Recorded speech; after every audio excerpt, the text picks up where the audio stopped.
A few years ago, one of my daughters turned 16 years old. She wants to go to New York City. So we're in Times Square, and Times Square is lit up at nighttime like it's the daytime. That's super right, bright. yeah. And right outside of our window is a donut shop called Krispy Kreme. Indeed. Right? I take my 2 youngest daughters down, and as we're walking into the door, the line is backed up. It's like a 20-minute wait at 11 p.m. at night to get donuts. Wow. So we're waiting in line, and inside of it, they're selling merchandise. People are buying Krispy Kreme. I'm like, who needs a donut t-shirt? They buying t-shirts, they buying hats. There's a window that has a conveyor belt. They have a glazed waterfall where little naked donuts are just going down the conveyor belt, getting drizzled with the glaze. You're gonna be hungry after this. You're gonna eat after this. But the amazing thing is, as we stood in the back of that line, I heard a guy at the counter yell out, "Ladies and gentlemen, we just sold another Big Apple donut." And everybody made some noise. And I'm like, this is interesting. And in about another 5 minutes, we move up a little closer. And he said, "Ladies and gentlemen, we just sold another Big Apple donut." Everybody make some noise and people clap. And even though I couldn't even see up to the counter what was going on,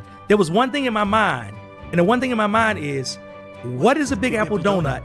And how can I get one? It was not about the donut, because I didn't know what the donut tasted like. So I didn't necessarily want the donut. What I wanted intrinsically was that experience. It's a true story. So I get all the way good. up to the counter, and as I get up to the counter, I say I want one of those Big Apple donuts.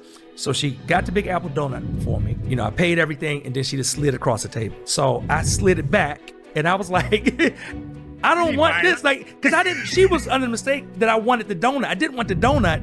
I wanted the experience. Now, I tell a story, you know, different places I speak.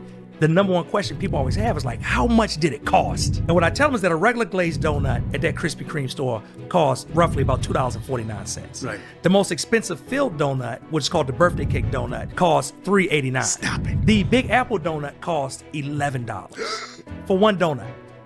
Now, Does it come with a mother-in-law? What's the story? No, it comes with an experience. And that's what people need to realize. If you can take your product or service and wrap it in an experience, there are people that are willing to pay 2, 3, 4 times as much. So good. Not because they want the product, but because they want the experience. So good.